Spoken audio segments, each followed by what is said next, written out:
Hello दोस्तों, मैं अजय सिंह आपका स्वागत करता हूं अपने चैनल लिखने वाला में। आप लोग देख ही पा रहे होंगे स्क्रीन पर, यहाँ पर एक क्वेश्चन पेपर खुला हुआ है BHIC 112 का, जो कि सब्जेक्ट है history.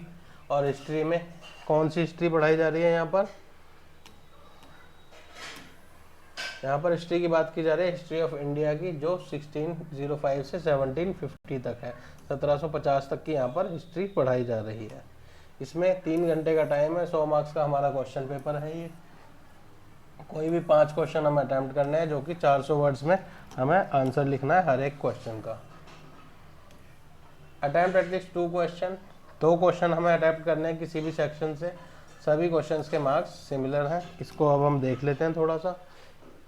Evaluate the significance of regional sources for the study of 17th and 18th century Indian society. Indian society के 17th और 18th सेंचुरी में इंडियन सोसाइटी कैसी थी, उसको स्टडी करने के लिए हमें कौन कौन से रीजनल सोर्सेज चाहिए और उनका सिग्निफिकेंस क्या क्या है, उसके बारे में यहाँ पर पढ़ना है। हमारे 3-4 कीवर्ड है। 17th और 18th सेंचुरी की इंडियन सोसाइटी और उसका सिग्निफिकेंस क्या है, उनके रीजनल सोर्सेज का वहाँ पर सिग्निफिकेंस क्या है, उसके बारे में हमें यहाँ पर लिखना है। इस क्वेश्चन को हम 4 पार्ट्स में करके लिख सकते हैं।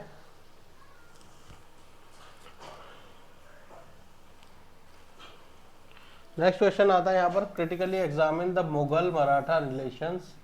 मुगल मराठा रिलेशंस पर हमें बात करनी है in the 17th century. 17th century में मुगल मराठा रिलेशंस कैसे थे, औरंगजेब भी था उस समय पर और शिवाजी महाराज भी उस समय पर थे। इन दोनों के बीच में रिलेशंस कैसे थे, और शिवाजी महाराज के बाद, जो कि 1680 के दशक में उनकी डेथ हो गई थी, उसके बाद उनके रिलेशंस कैसे कैसे रहे, उसके बारे में यहाँ पर हमें बात करनी है। ये थोड़ा सा अपने आप में इम्पोर्टेंट क्वेश्चन हो जाता है, ठीक, इसका हम ध्यान रखेंगे।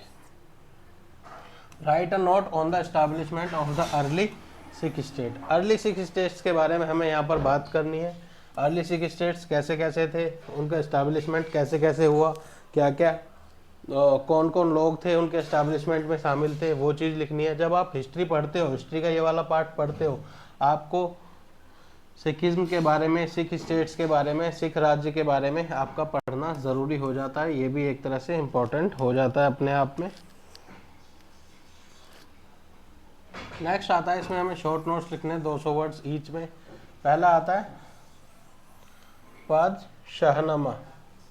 पादशाहनामा क्या था, उसके बारे में हमें लिखना है। ये मुगलों से रिलेटेड है। अभी मैं सिर्फ आपको इतना ही बताऊंगा, बाकी आपको देखना है। इस सब्जेक्ट की कंसेप्ट क्लास हमने ऑलरेडी डाली हुई है, वो आप देख सकते हो। नेक्स्ट आता है, ये ज़रूरी हो जाता है अपने आप में, मुगलों से रिलेटेड चीज़ है। ये क्वेश्चन आता है मेवाड़ एंड जहांगीर। जहांगीर और मेवाड़ के बीच में संबंध कैसे कैसे रहे, क्या क्या उनके संबंध रहे, उसके बारे में लिखना है। और उनके बीच में लड़ाइयाँ रहीं या नहीं रहीं, ये किस तरह के संबंध रहे, वो सब लिखना है। ये थोड़ा सा लेस इंपॉर्टेंट हो जाता है, क्योंकि जहांगीर इतना इंपॉर्टेंट रूलर नहीं, इसलिए थोड़ा सा लेस इंपॉर्टेंट हो जाता है, बट ये थोड़ा सा इंपॉर्टेंट हो जाता है हमारा। नेक्स्ट आता है textile production in Mughal India.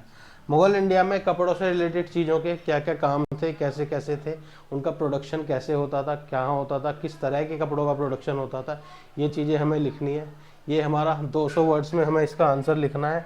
तो इसमें हम बहुत सारी चीज़ें लिख सकते हैं। 10 नंबर का ये क्वेश्चन होगा लगभग, तो इसमें हमें देख कर लिखना होगा। काफ़ी सारी चीज़ें हैं लिखने के लिए, और ये ज़रूरी भी हो जाता है प्रोडक्शन इन मुगल इंडिया में। नेक्स्ट आता है हमारा अष्टप्रधान। अष्टप्रधान कौन होते थे, उसके बारे में हमें यहाँ पर लिखना है। ये चीज़ आपको पता चलेगी हमारी कंसेप्ट क्लास में। हालांकि ये क्वेश्चन इतना ज़्यादा इंपॉर्टेंट होता नहीं है, बट फिर भी आप जब क्लास देखेंगे तो सारे क्वेश्चन देखिएगा, किसी को स्किप मत कीजिएगा, जो भी वहाँ पर कराया हुआ है। नेक्स्ट आता है write a note on the changing character of trade in the Indian ocean during the 17th and 18th centuries. 17th और 18th सेंचुरी में ट्रेड कैसे चेंज हो गया इंडियन ओशियन में, उसके बारे में हमें लिखना है। जब हम हिस्ट्री पढ़ते हैं उसमें ये चीज़ बहुत ज़्यादा क्लियर कट लिखी रहती है।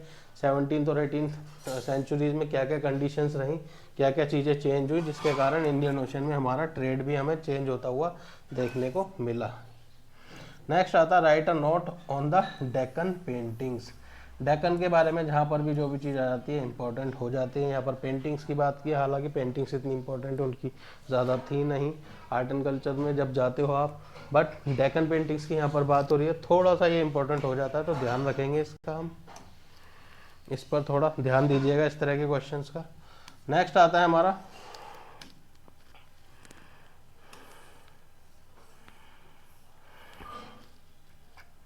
नेक्स्ट क्वेश्चन है write a note on the temple building activities in western India. Western side में, गुजरात राजस्थान साइड में, महाराष्ट्र साइड में टेम्पल बिल्डिंग एक्टिविटीज थी, वो किस तरह की थी during the 17th and 18th centuries.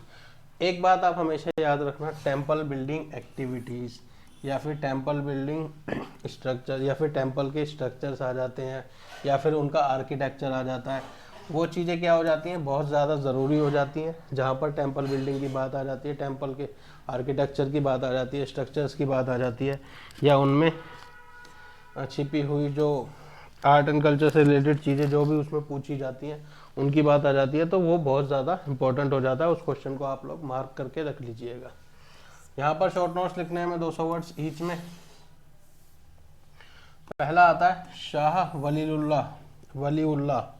Shah Waliullah के ऊपर हमें एक नोट लिखना है छोटा सा, 10 नंबर का एक क्वेश्चन होगा हमारा, 10 या 5 नंबर का ये क्वेश्चन होगा हमारा। नेक्स्ट आता है गौड़िया संप्रदाय। गौड़िया संप्रदाय के ऊपर हमें क्वेश्चन लिखना है, ये मराठाओं से रिलेटेड होगा, इस पर ध्यान दे लेना थोड़ा सा। ये आता है next robes and attire. Robes and attire किस तरह के होते थे, कैसे होते थे, उस पर हमें थोड़ी सी बात करनी है। नेक्स्ट आता है the great divergence debate. The great divergence debate क्या होती है उसके ऊपर यहाँ पर हमें बात करनी है।